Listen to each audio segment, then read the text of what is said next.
Halo,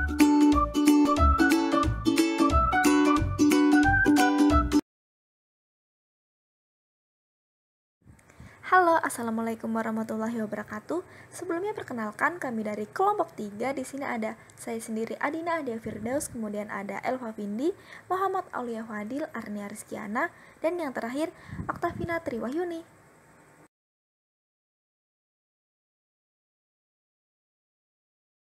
Nah, di sini kelompok kami akan memaparkan tentang mineral makro yang terdiri atas kalsium, natrium, klorida, kalium, fosfor, magnesium, dan yang terakhir sulfur.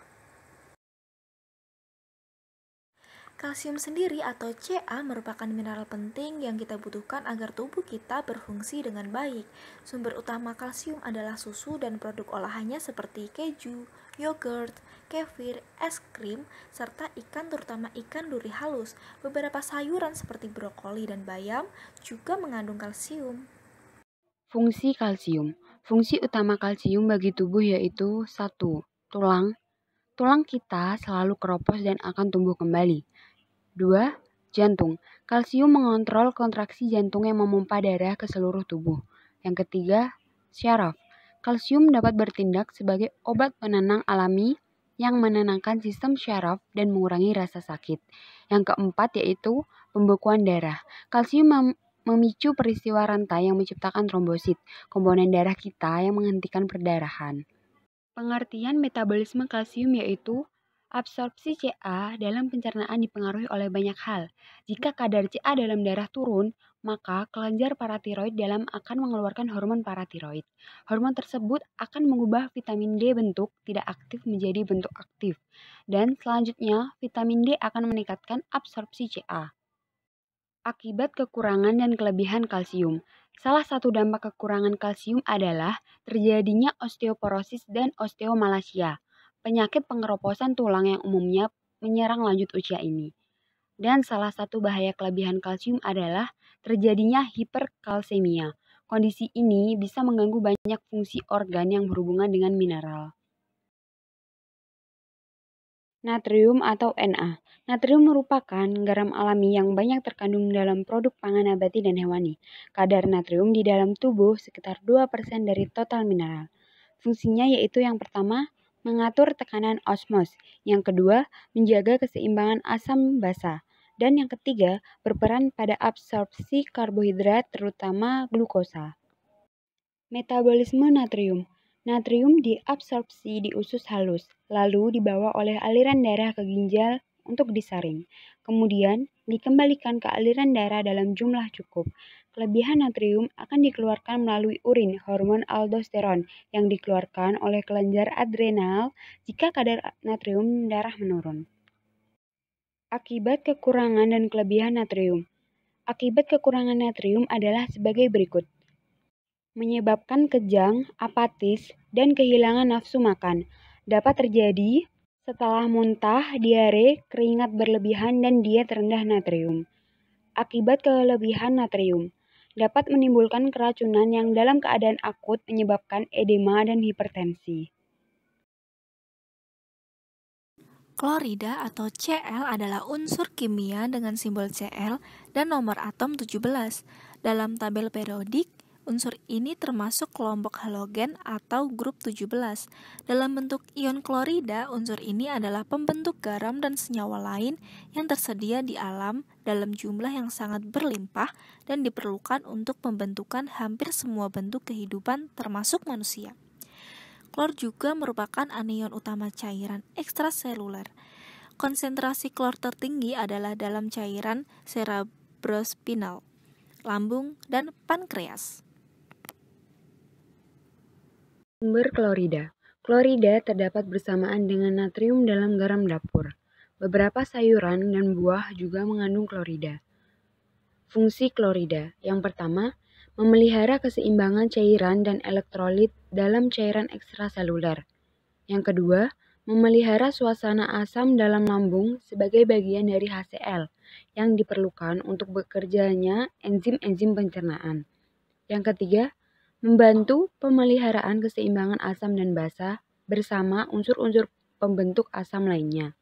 Yang keempat, Ion klorida dapat dengan mudah keluar dari sel darah merah dan masuk ke dalam plasma darah guna membantu mengangkut karbon dioksida ke paru-paru dan keluar dari tubuh.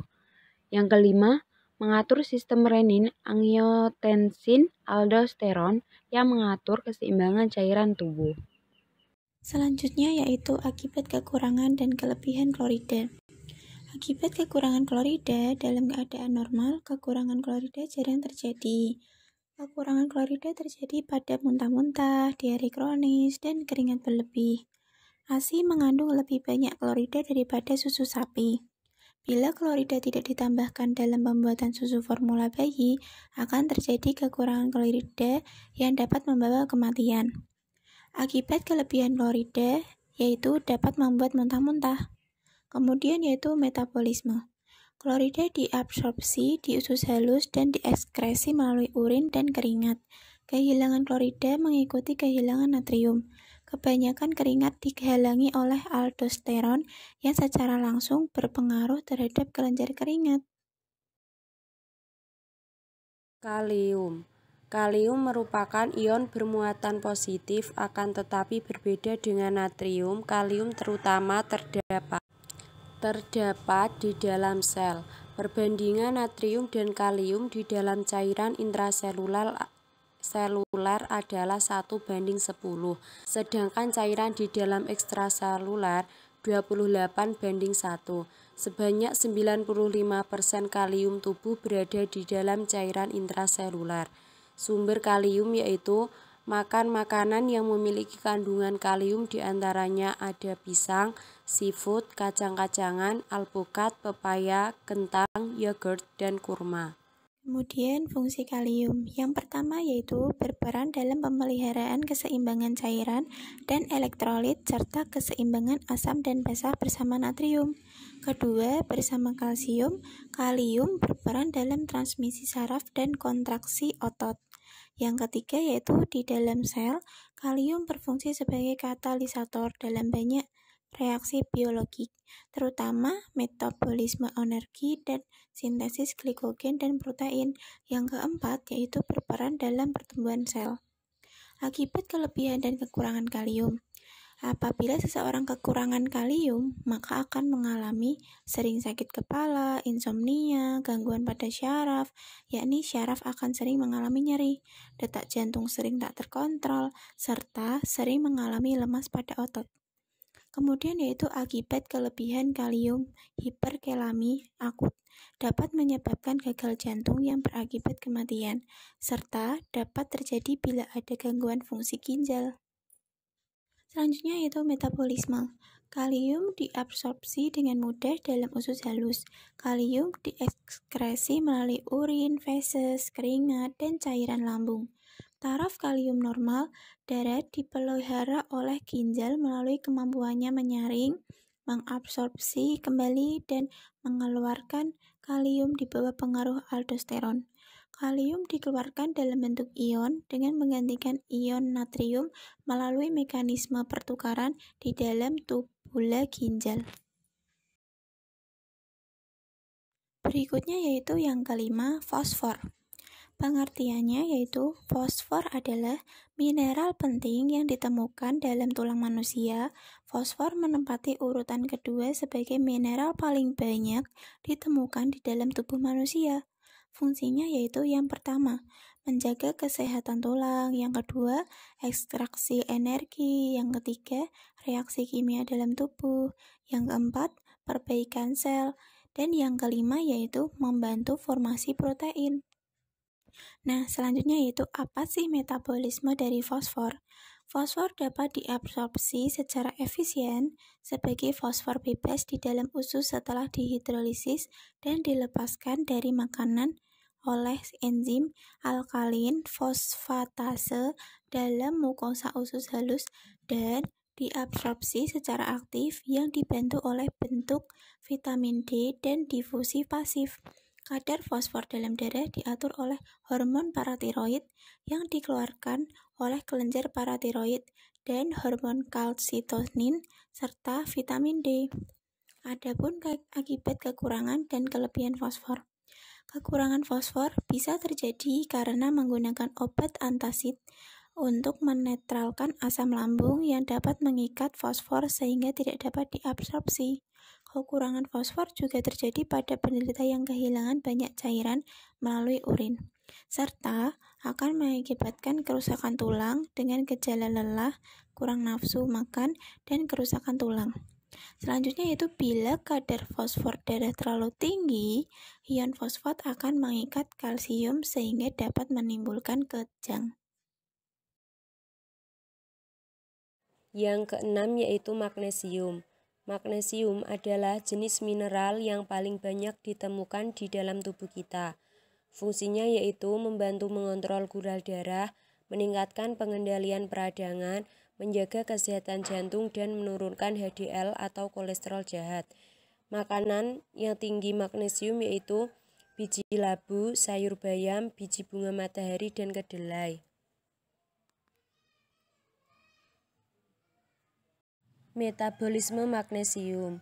Magnesium diabsorpsi di usus halus dengan bantuan alat angkut aktif dan secara difusi pasif.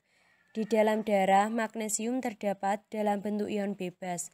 Keseimbangan magnesium dalam tubuh terjadi melalui penyesuaian ekskresi magnesium melalui urin. Akibat kekurangan dan kelebihan magnesium. Kekurangan magnesium bisa terjadi jika kekurangan protein dan energi serta berbagai kompilasi penyakit yang menyebabkan gangguan absorpsi atau penurunan fungsi ginjal endokrin. Akibat kelebihan magnesium itu sendiri belum diketahui secara pasti. Kelebihan magnesium terjadi pada penyakit gagal ginjal. Yang ketujuh yaitu sulfur. Sulfur merupakan bagian dari zat-zat gizi esensial seperti vitamin tiamnin dan biotin serta asam amino metionin dan sistein. Sulfur terdapat dalam tulang rawan, kulit, rambut, dan kuku yang banyak mengandung jaringan ikat yang bersifat kaku. Sulfur didapat dalam makanan yang banyak mengandung protein seperti telur, daging merah, dan makanan laut serta terdapat dalam bawang putih dan asparagus. Fungsi sulfur yang pertama yaitu diperlukan untuk sintesis zat-zat penting.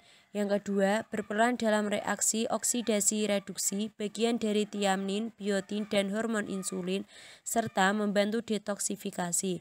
Yang keempat yaitu berperan dalam melarutkan sisa metabolisme sehingga bisa dikeluarkan melalui urin dalam bentuk teroksidasi dan dihubungkan dengan mukopolisakarida. Metabolisme sulfur. Sulfur diabsorpsi sebagai bagian dari asam amino atau sebagai sulfat anorganik.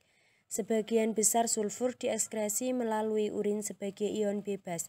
Sulfur juga merupakan salah satu elektrolit intraselular yang terdapat dalam plasma berkonsentrasi rendah. Akibat kekurangan dan kelebihan sulfur.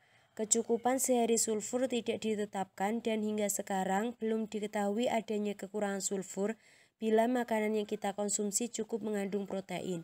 Dampak kekurangan sulfur itu sendiri bisa terjadi jika kekurangan protein. Kelebihan sulfur bisa terjadi jika konsumsi asam amino berlebih pada hewan yang akan menghambat pertumbuhan.